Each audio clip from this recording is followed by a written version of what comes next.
Now, let's begin. Answer the questions as you listen. You will not hear the recording a second time. Listen carefully to the conversation and answer questions 1 to 5. Hi, Bill. This is my friend Charlotte. She's doing first-year science too. Pleased to meet you, Charlotte. Annetta told me you want some part-time work. Now, I just have to complete your details on the computer. What's your surname? Johnston. With an E? Yes. Johnstone.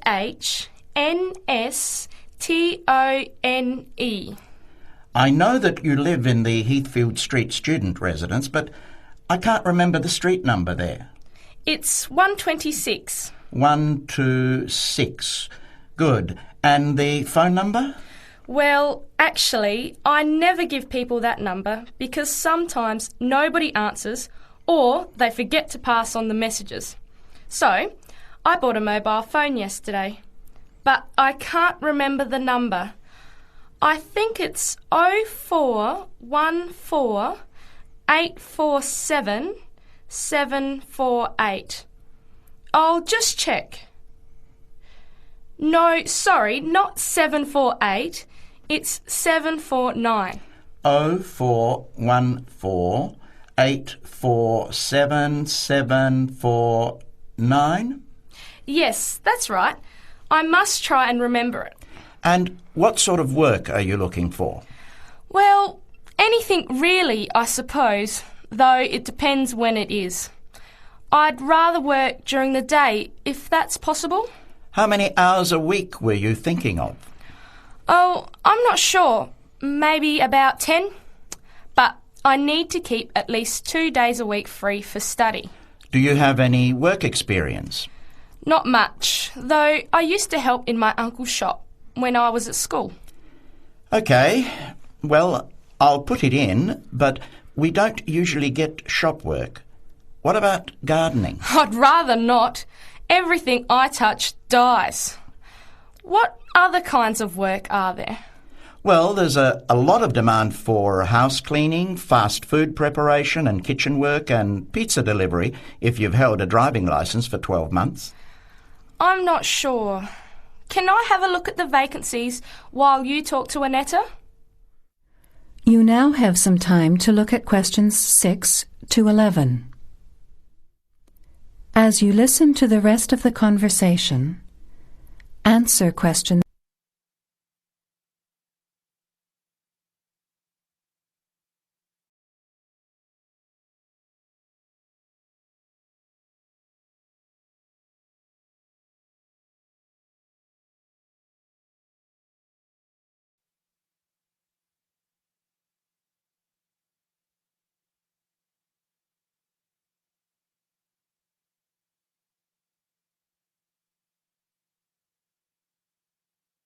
Bill, I'd like to change my job.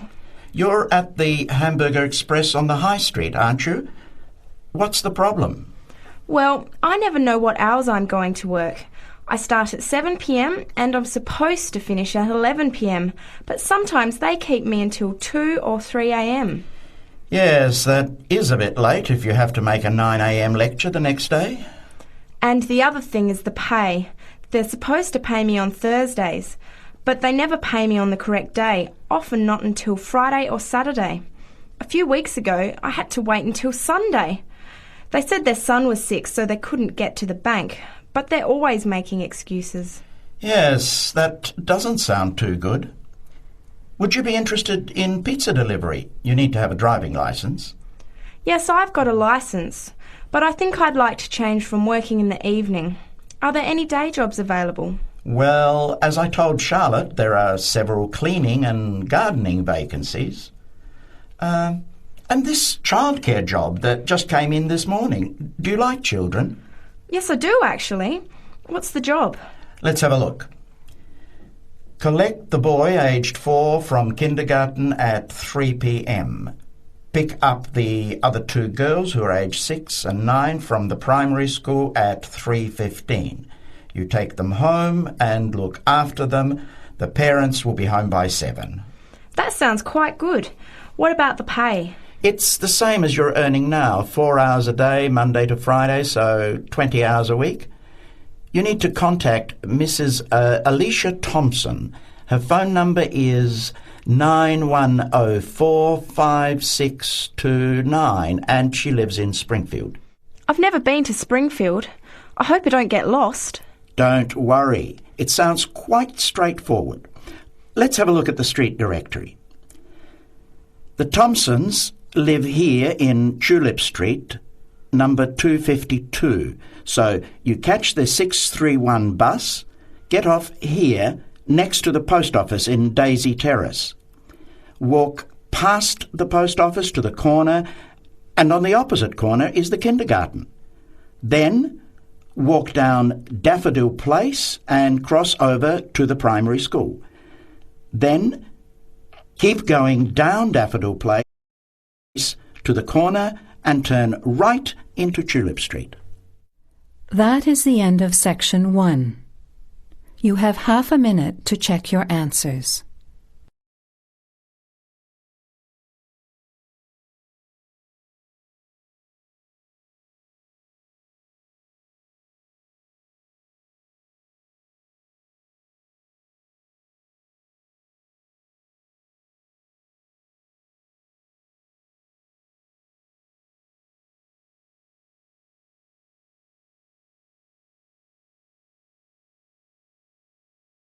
Now turn to Section 2.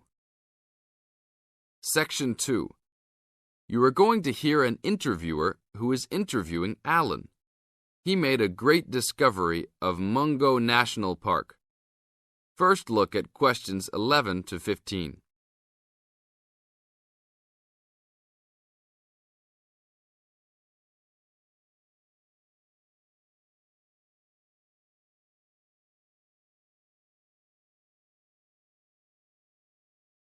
As you listen to the first part of the interview, answer questions 11 to 15. An event occurred in 1996 over a period of 3 days that attracted considerable attention at the time and led to a new find in Mungo National Park, which is the focal point of the Willandra Lakes World Heritage Area in New South Wales, Australia. I talked to Alan Moore, the organizer of this trip, about his experience. Alan, what was the purpose of your trip? Well, as you know, I love the outback and lead tours of people wanting to go into more remote parts of the country. However, I thought it was time for me too to have a holiday. So I packed up my family and we went to Mungo National Park. Why did you choose this location? It holds a record of Aboriginal life stretching back over 40,000 years. And of course, I wanted my young kids to be amazed by the main feature of the park, the remarkable Walls of China, as they're called, where wind and water erosion have exposed this long history. I see. What was the weather like? It was unusual for that time of year. The rain was just one continual downpour after another. We were always soaked to the skin. So we decided to cut our holiday short and only stayed 3 days in the end. However, it was eventful. The obvious problem was to get back to the nearest town, a small place called Burunga. But the dirt roads out there are always impassable after rain, so we settled down for a long, wet wait in the park. We didn't really mind because the scenery was so interesting. However, the kids wandered away without our noticing, and eventually we realized they must be lost. So we used our two-way radio to contact the park rangers and the police, and a helicopter was sent.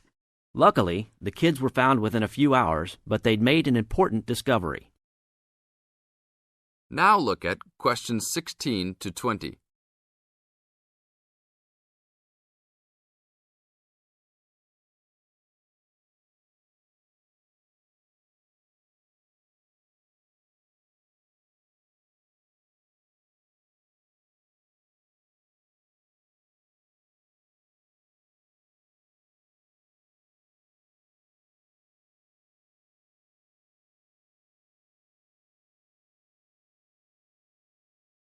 As the talk continues, answer questions 16 to 20. So, the trip was also eventful for another reason, wasn't it? Yes. They led us to some ancient Aboriginal art. The kids had taken shelter in a very small, low cave that was difficult to see from the outside. We were lucky to have another family camping in our location. When they heard us calling the kids, they immediately helped us search for them, and as the hours went by, they also provided us with much-needed support and encouragement. We really appreciated their help, and as we were already soaked through after looking for the kids for a couple of hours, they even made sure we had enough dry clothes to wear. The park ranger managed to get through to us to lead the search, and when the helicopter pilot notified us by two-way radio that he'd seen the children but was unable to land nearby, we were able to eventually find them very excited about what was in their little cave. And what did you think of their cave? Well, after squeezing in, I must say I was impressed, and managed to take a few photos of it before we left. There were many faint markings and dots on the wall. It was difficult to tell what they represented because they were so small, but people from the museum who have since visited there said the markings were similar to some other findings in the area, and later confirmed they were very old. Although it's now a protected site, the children like to call it their cave, and are allowed to visit it when a ranger can go with them. Thank you, Alan. If you go to Mungo National Park, you can see the entrance to the cave and some of Alan's photos at the ranger's station. Alan continues to lead tour groups in the outback, and if you want further information... This is the end of Section 2. Now you have half a minute to check your answers.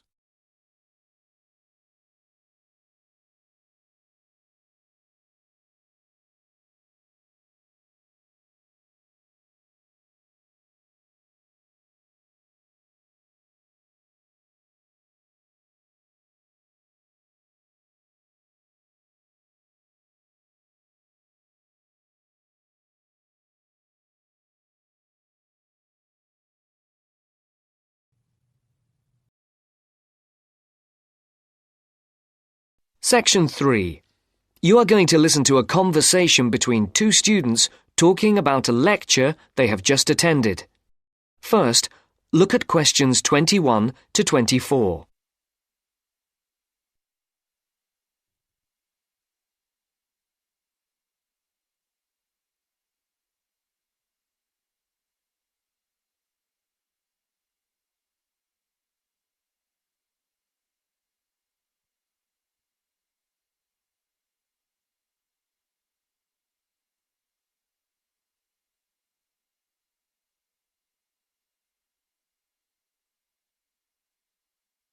There are 4 alternative answers, A, B, C, and D, for each question. Decide which alternative is the most suitable answer and circle the appropriate letter. Henry, don't you think Dr. Adams' lecture was really very good? He could talk about the telephone directory and make it interesting. All his lectures are like that, Astrid. He's just one of those people. I wish we had him as our tutor. I bet you that he is very demanding, though. Boris is in his tutorial group and agrees that he is a brilliant lecturer, but he puts them under a lot of pressure. But don't you think that's good? Perhaps. But I am glad to have Dr. Adams as a lecturer. He's interesting and rather funny and puts just the right amount of pressure on people. Did you take lots of notes in the lecture? Yes, actually I did. In fact, several pages. I didn't think I had taken so many. I was that busy listening to what was being said that I didn't take many notes. Can I photocopy yours? I don't think that's such a good idea. You won't be able to read my handwriting, and sometimes I write them in English and sometimes in Arabic. Oh, let's have a look. Wow! Your notes are so neat. There's not much Arabic. There is on this page. Oh, yes, there is. Dr. Adams would be pleased to see this, especially given what he was talking about. Don't you keep careful notes? Sometimes. It depends on the lecture. I don't think I'll forget Adams's lecture today, but some of the detail will fade. Before the conversation continues, look at questions 25 to 30.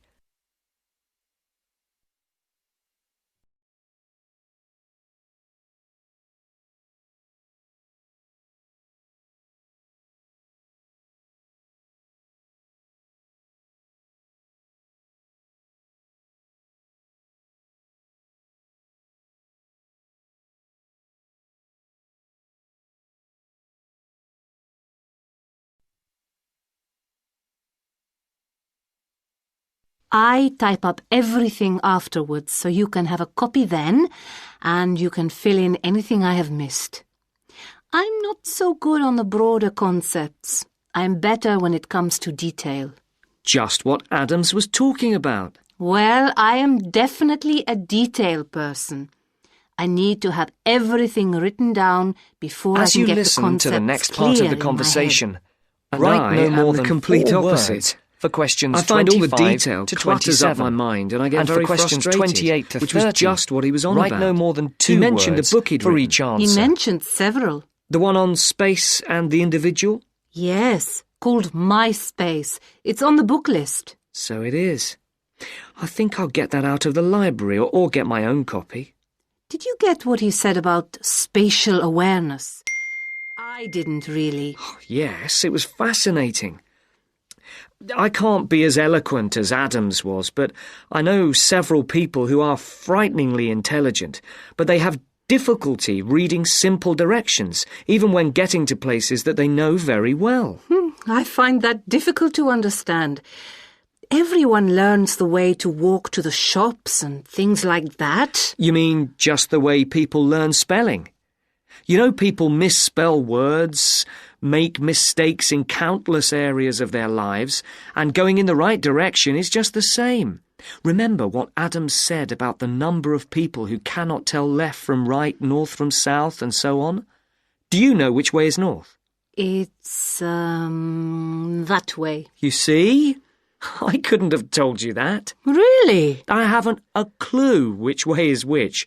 That's why I'm always getting lost when I go out on my bike, and put me in a completely new place and I am totally lost. What about maps? I'm hopeless at reading them. But then you're brilliant at writing essays and getting all the ideas down in the right order, and I don't know where to start. Again, just what Adams was talking about. What we need to do is combine our skills. You teach me to cope with detail, and I'll teach you how to string concepts together. Okay, we can do that. Which way is the library? It's... you're making fun of me. That's the end of section 3. You now have half a minute to check your answers.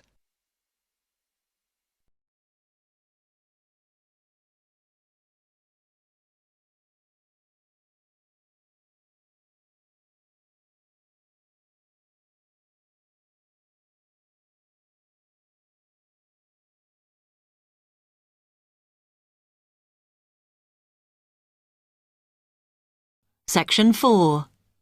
You will hear part of a lecture on cities of the future. You now have 30 seconds to read questions 31 to 37.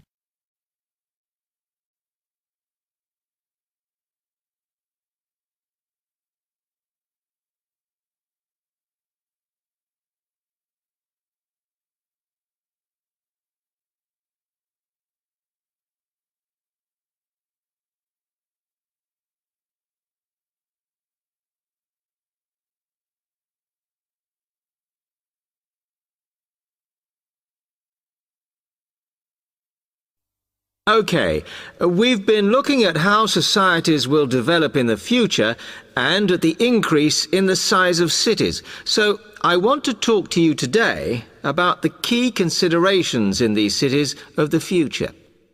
There are 3 key elements I want to look at, and these are the new features they will have, issues of size, and the main problems to be considered.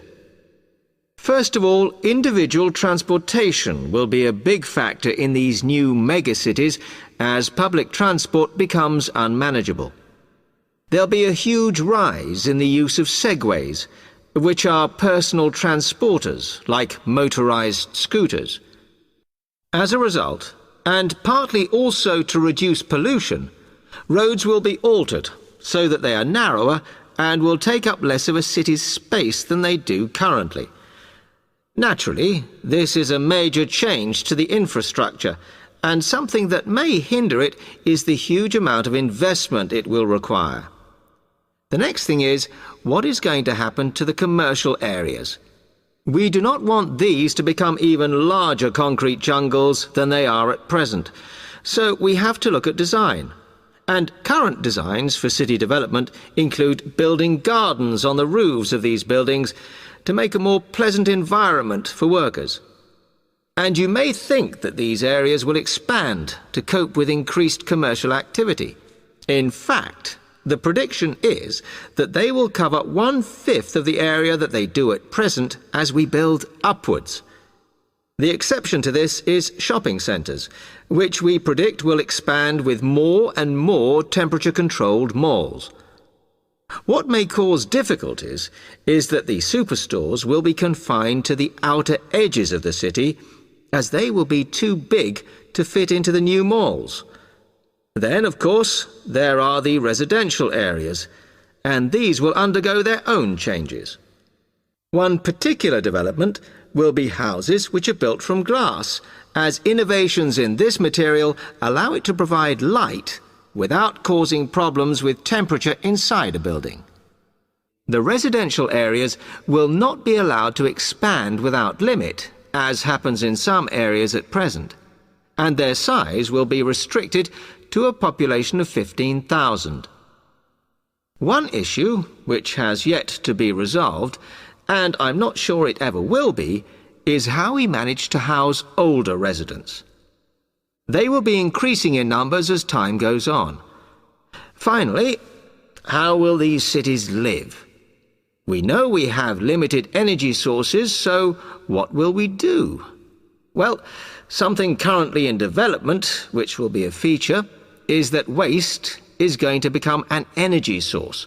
For example, to provide gas in homes. Also, as new technology and systems are developed, we will find that energy plants will become smaller. Another energy source we could use, but one which raises issues of having enough space and too much noise, is wind farms. Because of the problems, I'm not convinced these will be the grand solution to our energy problems that we thought they were going to be. You now have 15 seconds to read questions 38 to 40.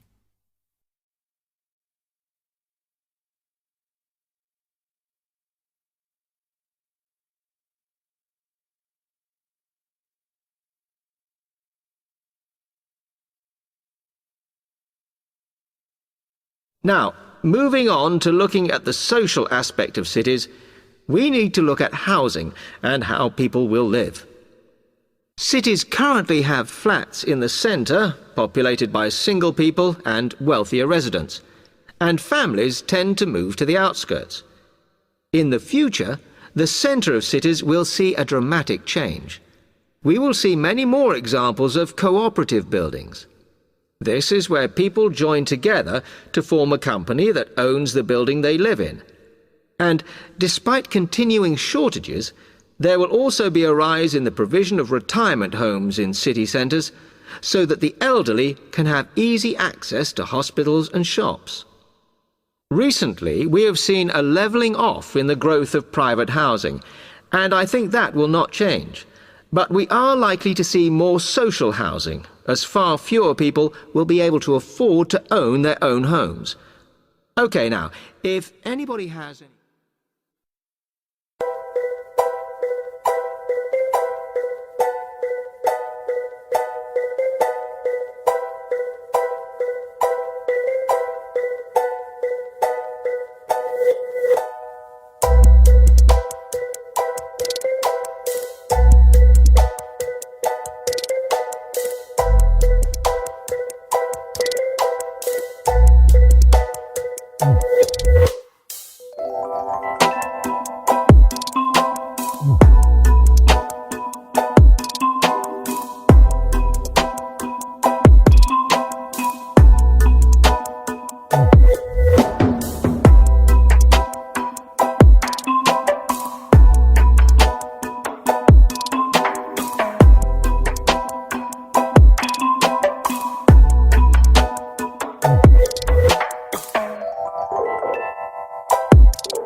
Thank you.